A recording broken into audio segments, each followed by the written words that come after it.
तो आज की कहानी की शुरुआत होती है और हम हमारी कहानी के हीरो मेगा माइंड को देखते हैं, जो सबसे खतरनाक विलन बनना चाहता है। पर मेगा माइंड के रास्ते में सिर्फ एक ही अर्जन है, जो कि मेट्रो मैन है, और वो एक सुपर हीरो है। लेकिन मेट्रो मैन को हराने के बाद मेगा माइंड काफी अकेला फील करने लगा, क्योंकि अब उसके पास कोई भी फाइट करने के लिए था ही नहीं। इसीलिए उसने फाइट करने के लिए खुद का एक सुपर हीरो बनाया।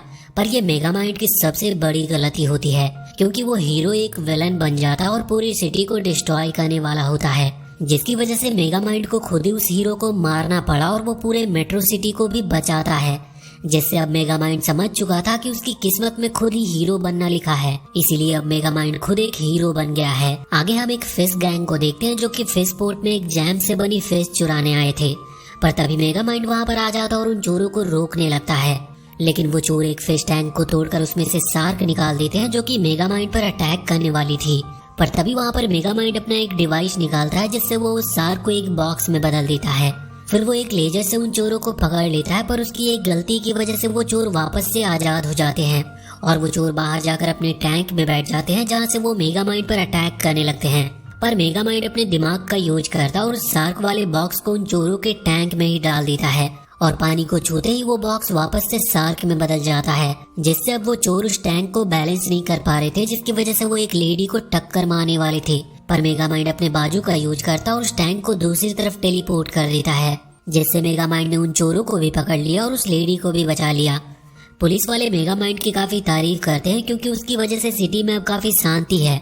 हम देखते हैं न्यूज रिपोर्टर भी वहाँ पर यही बात कर रहे होते हैं कि मेगा माइंड की वजह से उनकी सिटी में काफी अच्छा माहौल है और क्राइम भी डेली कम होते जा रहे हैं। तभी हम वहाँ पर एक लड़की कोको को देखते हैं, जो मेगा माइंड के नाम का फैन क्लब चलाती है और उसके फैन क्लब पर 500 मिलियन से भी ज्यादा फॉलोवर्स हैं। वो वहाँ पर पता करने आई थी कि मेगा माइंड का अगला मूव क्या होगा, जिससे वो सिटी को और ज्यादा सुधार सके। तभी हम चम को देखते हैं, जो पहले मेगा माइंड का राइट हैंड मैन हुआ करता था, पर अब मेगा माइंड उससे अच्छे से बात भी नहीं करता और सिर्फ छोटे मोटे काम ही करवाता है। इस चीज से चम काफी ज्यादा निराश है। अब चम हिम्मत करता और मेगा माइंड से जाकर कहता है कि अगर वो उसे पहले की तरह इज्जत नहीं देगा तो वो मेगा माइंड की टीम को छोड़ देगा। मेगा माइंड काफी आसानी से चम को जाने के लिए बोल देता और चम भी कुछ कहता नहीं और वहाँ से चला जाता है। हालांकि मेगा माइंड को लग रहा था कि वो जरूर कुछ टाइम में वापस आ जाएगा, इसीलिए वो उसे रोकता भी नहीं है। इसके बाद हम 4 लोगों की क्रिमिनल गैंग को देखते हैं, जो जेल में थे। पर तभी वो मेगा माइंड को न्यूज में देखते हैं। असल में मेगा माइंड पहले उनका लीडर हुआ करता था, पर अब मेगा माइंड को सिटी का हीरो बनता देख वो चारों मेगा माइंड से मिलने का डिसाइड करते हैं। उन चारों के पास काफी कमाल की सुपर पावर्स थी, जिसकी वजह से वो चारों आसानी से जेल से भाग जाते हैं। वहीं मेगा माइंड को अपने छोटे काम करने में काफी दिक्कत आ रही होती है, क्योंकि ये सभी काम पहले चम कर लेता था, पर अब मेगा माइंड के साथ चम था नहीं। तभी डोर बेल बजती है और मेगा माइंड को लगता है कि चम वापस आ गया होगा, इसलिए वो जल्दी से जाकर डोर ओपन करता है। पर वहाँ पर वो नहीं होता, बल्कि उन्हीं 4 गुंडों की टीम होती है। मेगा माइंड उन्हें वहाँ पर देखकर काफी हैरान था, पर वो सभी मेगा माइंड से वापस मिलकर काफी खुश थे। असल में उन्हें लग रहा था कि मेगा माइंड सिर्फ हीरो बनने की एक्टिंग कर रहा है और अंदर से अब भी मेगा माइंड विलन ही है और वो सिटी के लोगों को पागल बना रहा है। और मेगा माइंड को भी उन्हें सच बताने की हिम्मत नहीं हो रही थी, जिसकी वजह से वो उन्हें इसी वहम में रहने देता है कि वो सिटी को पागल बना रहा है। तभी रिपोर्टर रॉक्सिन सामने आती है और वो सभी गुंडे मेगा माइंड से पूछने लगते हैं कि ये जर्नलिस्ट उसके साथ क्या कर रही है। अब रॉक्सिन को बचाने के लिए मेगा माइंड झूठ बोल देता है कि वो उसकी फियांसे है, जिसके बाद अकेले में रॉक्सिन मेगा माइंड से पूछती है कि उसने उन सभी को झूठ क्यों बोला। जिस पर वो बताता है कि अगर उन विलेंस को पता चल गया कि मेगा माइंड सच में अब अच्छा बन चुका है, तो वो चारों उससे फाइट करने लगेंगे और वो अकेले उन चारों को हरा नहीं पाएगा। फिर रॉक्सिन को पता चलता है कि वो मेगा माइंड ही था जिसने सिटी के सबसे खतरनाक विलेंस को इकट्ठा किया था, और अब वो चारों ही मेगा माइंड के लिए परेशानी बन चुके हैं। मेगा माइंड डिसाइड करता है कि वो इस झूठ को चलते रहने देगा जब तक कोई अच्छा प्लान नहीं वो सोच लेता कि उन चारों को वो कैसे रास्ते से हटाए।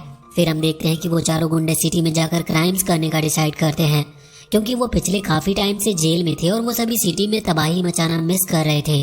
अब मेगा माइंड रॉक्सिन को इस सब के बारे में मेयर को बताने की कहता है, जिससे वो सिटी को खाली करा दे। फिर हम देखते हैं कि मेगा माइंड को भी उन चारों के साथ सिटी में डिस्ट्रक्शन करने जाना पड़ता है, पर वो अपने रोबोट्स को काम पर लगा देता है, जिससे वो चारों जो भी डिस्ट्रक्शन करते हैं मेगा माइंड के रोबोट साथ ही साथ हर चीज को ठीक भी कर देते हैं। तभी कोको भी वहाँ पर आ जाती है और उसके ऊपर एक काफी बड़ी स्क्रीन गिरने वाली थी, पर मेगा माइंड उसे बचा लेता है। फिर वो कोको को वहाँ से जाने की कहता है, क्योंकि ये जगह उसके लिए सेफ नहीं है। फिर वो चारों गुंडे बैंक में चोरी करने की कहते हैं, पर बैंक में लोग थे, इसलिए मेगामाइंड पहले अकेले ही जाने की कहता है और अगर कोई दिक्कत हुई तो वो उन सबको बुला लेगा। अब मेगामाइंड अंदर जाता है पर उसे समझ नहीं आ रहा था कि कैसे लोगों को बैंक से बाहर किया जाए, क्योंकि वो सिर्फ ऐसे ही लोगों को सेफ रख सकता है। तभी वहाँ पर कोको आ जाती है और मेगामाइंड की मदद करने के लिए सभी लोगों से झूठ बोलती है कि मेगामाइंड यहाँ सभी को इंस्ट्रक्शन देने आया है कि अगर सच में कोई बैंक लूटने की कोशिश करे तो उन्हें कैसे रिएक्ट करना चाहिए, जिससे मेगामाइंड का काम भी हो जाता और उन चारों गुंडों को लग रहा था कि मेगामाइंड अब भी पहले जैसा ही है। उसी रात मेगामाइंड लेटे हुए सोचने लगता है कि एक दिन उन गुंडों को सच्चाई का पता चल ही जाएगा और ये मेगामाइंड के लिए काफी बुरा होगा। तभी वो सोचता है कि सिर्फ चम ही था जिसने मेगामाइंड के अच्छे बनने के डिसीजन को काफी आसानी से एक्सेप्ट कर लिया था। इसी वजह से अब उसे लगने लगता है कि उसे चम को और ज्यादा इज्जत देनी चाहिए थी। तभी वहाँ पर उसे गाने की आवाज आती है और जब वो जाकर देखता है तो उसे पता चलता है कि उन गुंडों ने उसके बेस में पार्टी रखी है और उस पार्टी में काफी सारे क्रिमिनल भी आए थे। असल में उन गुंडों ने सिटी के लिए फेयरवेल रखा था क्योंकि वो जल्दी उस सिटी को डिस्ट्रॉय करने वाले हैं। तभी वहाँ पर वो फिश गैंग भी आ जाती है जिसे हमने पहले देखा था। मेगामाइंड जानता था कि अगर उन्होंने सभी को बता दिया कि किसने उन्हें अरेस्ट कराया था तो उन गुंडों को पता चल जाएगा कि मेगामाइंड ने उनसे झूठ बोला है, पर वो फिश गैंग किसी को कुछ बता पाती इससे पहले मेगामाइंड उन्हें अपनी लेजर गन से छोटे बॉक्स में बदल देता है। अगले दिन भी मेगामाइंड कुछ सोच नहीं पाया था कि कैसे वो उन गुंडों से बचे, पर तभी वो सभी वहाँ पर आ जाते हैं और मेगामाइंड से पूछते हैं कि कैसे वो सिटी को खत्म कर सकते हैं, क्योंकि मेगामाइंड ने उन्हें अच्छा कोई प्लान बताने का वादा किया था। अब उसके पास कोई और रास्ता नहीं बचता और वो उन्हें बताता है कि उसका प्लान है कि वो उस सिटी के नीचे काफी स्ट्रॉन्ग रॉकेट लगाकर उसे चांद पर शिफ्ट कर देंगे। उसका ये प्लान सभी को काफी अच्छा लगता है। फिर मेगामाइंड उन्हें दिखाता है कि उसने पहले से सिटी के नीचे रॉकेट लगा दिए हैं। वो सभी मेगामाइंड से कहते हैं कि उन्हें जल्दी से जल्द ये काम पूरा करना है, पर मेगामाइंड उन्हें बताता है कि वो कंट्रोल रूम में जाने का पासवर्ड भूल चुका है और सिर्फ कंट्रोल रूम से ही उन रॉकेट को एक्टिवेट किया जा सकता है। अब ये सुनकर उन सभी को काफी गुस्सा आता है और वो मेगामाइंड को सिर्फ आज तक का टाइम देते हैं और कहते हैं कि अगर उसने आज में अपना काम पूरा नहीं किया तो वो चारों खुद ही पूरी सिटी को डिस्ट्रॉय कर देंगे। अब मेगामाइंड के पास कोई और रास्ता नहीं बचता और वो चम के पास मदद लेने के लिए जाता है, पर वहाँ उसे पता चलता है कि चम अपनी नई जॉब में काफी ज्यादा खुश है और उसका नया बॉस भी काफी ज्यादा अच्छा है। साथ ही उसकी वजह से उस रेस्टोरेंट में काफी ज्यादा कस्टमर आने लगे हैं। अब मेगामाइंड अपने दोस्त की खुशियाँ खराब नहीं करना चाहता था, जिसकी वजह से वो वहाँ से बिना कुछ कहे ही चला जाता है और अकेले ही उन चारों को रोकने का डिसाइड करता है। वो वापस अपने बेस पर आ जाता है और वो गुंडे मेगामाइंड के साथ एक ग्रुप फोटो लेने की कहते हैं क्योंकि अर्थ पर उनका ये आखिरी दिन होने वाला है। अब वो उनके साथ फोटो लेने की जगह उन्हें अपने लेजर ट्रैप में फंसा लेता है और उन्हें सब सच बता देता है कि अब वो सच में बदल चुका है और वो इस सिटी की रक्षा करना चाहता है। ये सुनकर अब वो सभी मेगामाइंड के ऊपर काफी गुस्सा हो जाते हैं, पर मेगामाइंड उन्हें वापस से जेल में डालने की कहता है, लेकिन तभी उसके लेजर की मशीन खराब हो जाती है और वो चारों वापस से आजाद हो जाते हैं। अब उसे समझ नहीं आ रहा था कि क्या किया जाए। तभी मेगामाइंड की पसीने की एक बूंद उसी बॉक्स पर गिर जाती है जिससे वो फिश गैंग आजाद हो जाती है और वो सभी को बता देती है कि मेगामाइंड अब बदल चुका है और उसी ने उन्हें अरेस्ट करवाया था।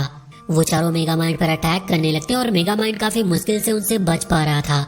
तभी वो उसे एक चेयर पर गिरा देते हैं, लेकिन उस चेयर पर रॉकेट लगा था जिससे मेगामाइंड वहाँ से भागने लगता है, पर फिर भी वो उसका पीछा नहीं छोड़ते और उसके चेयर को वो हवा में ही ब्लास्ट कर देते हैं, जिससे उन्हें लगता है कि मेगामाइंड अब मर चुका है। और इसके बाद वो खुद ही मिलकर पूरी सिटी को स्पेस में लॉन्च करने का डिसाइड करते हैं, पर हम देखते हैं कि मेगामाइंड अब भी जिंदा है और उन चारों को इस बारे में पता भी नहीं है।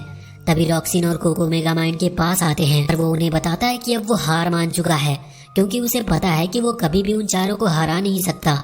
इसीलिए अब मेगामाइंड एक भिखारी बनकर रहेगा जिससे वो चारों उसे कभी ढूंढ ना सके।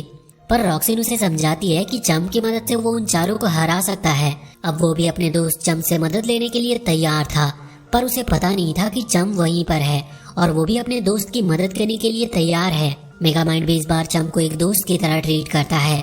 वहीं दूसरी तरफ वो चारों गुंडे उस डोर को तोड़ने की कोशिश कर रहे थे, पर वो डोर टाइटेनियम से बना था, इसीलिए काफी कोशिश करने के बाद भी वो डोर टूट नहीं रहा था। मेगामाइंड और चम प्लान बना रहे होते हैं कि कैसे वो बिना किसी को पता चले बेस में जा सकते हैं, पर उन्हें कुछ भी समझ नहीं आ रहा था, इसीलिए वो कोको की मदद लेते हैं। वो उनकी मदद करने के लिए मान जाती है, पर बदले में मेगामाइंड से कहती है कि वो उसे खुद सेल्फ डिफेंस सिखाएगा। मेगामाइंड भी इसके लिए तैयार हो जाता है और कोको सुपरमार्केट में जाकर सारी जरूरत की चीजें खरीद लाती है। वहीं वो गुंडे डोर तोड़कर कंट्रोल रूम में पहुंच चुके थे, लेकिन तभी मेगामाइंड लाइव टीवी पर आता है, जिससे उन्हें पता चल जाता है कि वो अभी तक मरा नहीं है। इसीलिए वो सभी पहले उसे रास्ते से हटाने का डिसाइड करते हैं। चम और कोको एक सीक्रेट टनल से कंट्रोल रूम में जाने लगते हैं, लेकिन चम के टनल में जाते ही काफी सारे वेपन उसके सामने आ जाते हैं और वो उसके ऊपर अटैक करने लगते हैं। पर तभी चम को एक छुपने की जगह मिल जाती है और वो बच जाता है। साथ ही सारे वेपन एक दूसरे को ही शूट करके डिस्ट्रॉय कर देते हैं। वो आगे बढ़ने लगता है, लेकिन तभी उसके पीछे कई सारे रोबोट्स पड़ जाते हैं। चम को उनसे बचकर भागना पड़ता है, पर जल्दी वो उसे पकड़ भी लेते हैं और चम को अपना बॉडी सूट छोड़कर भागना पड़ता है। वहीं वो चारों गुंडे बाहर आ जाते हैं। तभी मेगामाइंड और रॉक्सिन उनके ऊपर टेनिस बॉल से अटैक करने लगे थे और वहीं इधर चम कंट्रोल रूम तक पहुंच चुका था और रॉकेट के टाइमर को भी रोकने वाला होता है, पर तभी फिश गैंग चम को रोक देती है और अब पूरी सिटी उड़ने लगी थी, जिससे लोग काफी परेशान हो रहे थे। सिटी को खत्म होने से बचाने के लिए चम को फिश गैंग से जीतना ही था। काफी मुश्किलों के बाद और काफी चोट लगने के बाद चम फिश गैंग को हरा देता और रॉकेट को रोक देता है। लेकिन अब वो पूरी सिटी काफी ऊंचाइयों से नीचे गिर रही थी। मेगामाइंड चम को बताता है कि उसे हैंडर कंट्रोल का यूज करके सिटी को गिरने से रोकना होगा, पर चम काफी ज्यादा थक चुका था और वो काफी टाइम से पानी से बाहर था, जिसकी वजह से वो हील भी नहीं कर पा रहा था। लेकिन उसकी मदद के लिए मेगामाइंड वहाँ एक रोबोट भेजता और वो रोबोट चम को पानी देता है। वहीं मेगामाइंड रॉक्सिन और कोको के साथ मिलकर चारों गुंडों को भी हरा दिया था और वो तीनों भी चम की मदद के लिए जल्दी ही निकल जाते हैं। वो तीनों वहाँ पर पहुंचकर देखते हैं कि चम अकेले लीवर नहीं खींच पा रहा, लेकिन फिर वो तीनों मिलकर लीवर खींच देते हैं और सिटी को डिस्ट्रॉय होने से बचा लेते हैं। अब मेयर भी वहाँ पर आ जाता है और इस सब का इल्जाम वो मेगामाइंड पर डालने लगता है, क्योंकि उसी की वजह से ये सब हुआ था। पर रॉक्सिन मेयर से कहती है कि जब पूरी सिटी इतने बड़े खतरे में थी, मेयर खुद कहीं छुपा हुआ था और वो अब आया है जब सब कुछ ठीक हो चुका है। मेयर इस बात का कोई जवाब नहीं दे पाता, क्योंकि रॉक्सिन सच ही बोल रही थी। फिर हम कुछ समय बाद का सीन देखते हैं जहाँ रॉक्सिन खुद ही मेयर बन चुकी है, क्योंकि उसने पिछले हादसे में लोगों की काफी मदद की थी, इसलिए लोगों ने सबसे ज्यादा वोट रॉक्सिन को दिए थे। अब मेगामाइंड और बाकी सभी सिटी के लोगों के सामने सिटी को हमेशा सेफ रखने की कसम खाते हैं और वो चारों गुंडे जिन्हें वापस से जेल में भेज दिया गया था वो बैठे होते हैं। तभी उनके पास एक आदमी आता है जो कि उनका नया लीडर बनने की कहता है। और इसी के साथ ये मूवी यहीं पर खत्म होती है।